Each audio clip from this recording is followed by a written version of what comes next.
Hello students, Krishna institute of law में आपका स्वागत है। सब्जेक्ट हमारा हिस्ट्री और टॉपिक जो हमारा है 1686 ईस्वी में स्थापित सामुद्रिक, इसको हम नाविक न्यायालय भी कहते हैं। तो नाविक न्यायालय की स्थापना कैसे हुई, क्या हुआ, इसके विषय में हम पढ़ेंगे।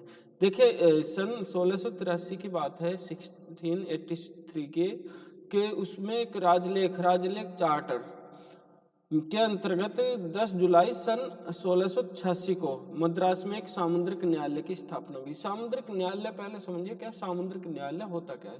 जो समुद्र, जैसे पहले जो जहाज होते थे समुद्र के किनारे, जो आज हम जिसको बंदरगाह कहते हैं, वहाँ पर जो व्यापार होता था समुद्र के थ्रू ही होता था।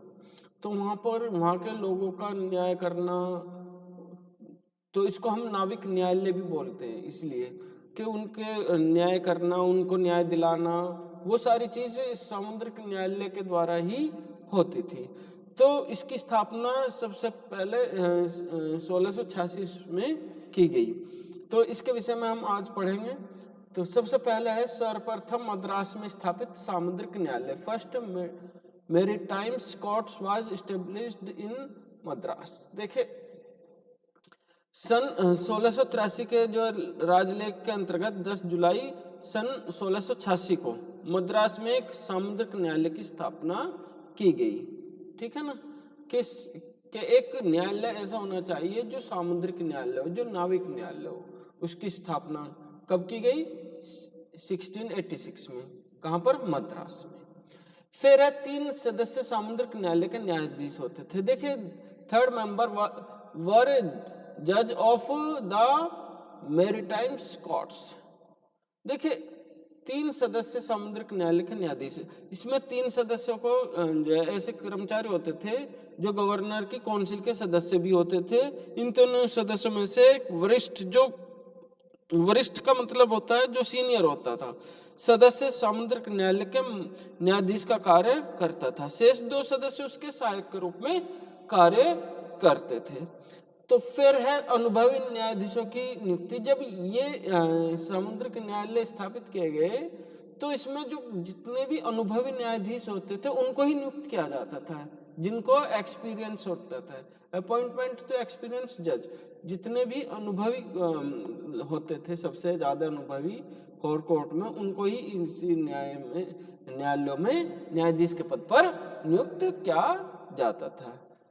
फिर है न्याय प्रशासन को व्यवस्थापिका से दूर रखा गया। जो न्याय प्रशासन है उसको जो है ना व्यवस्थापिका से दूर रखा गया। The administration of justice was keep away from the legislative, यानी कि व्यवस्थापिका से अलग रखना न्याय प्रशासन को। इसमें एक कार्यपालिका होती है, कार्यपालिका और व्यवस्थापिका दोनों से ही दूर रखा गया, यानी कि इसमें किसी का भी ये कह सकते हैं कि इंटरफेयर नहीं था, है ना, न्याय प्रशासन में। तो इसको जो है न्याय प्रशासन को व्यवस्थापिका से दूर रख दिया गया।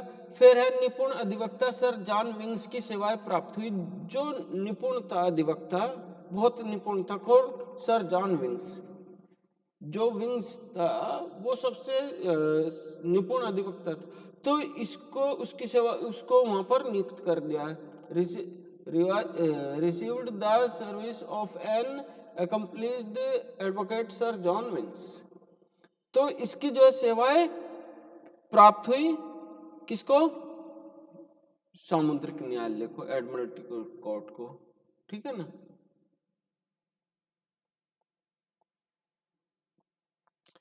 इसको एडमिरल्टी कोर्ट और नाविक न्यायालय कहा ही जाता था। अच्छा, दूसरी यह है कि कंपनी की जो व्यवस्थापिका को न्याय प्रशासन से अलग रखा गया।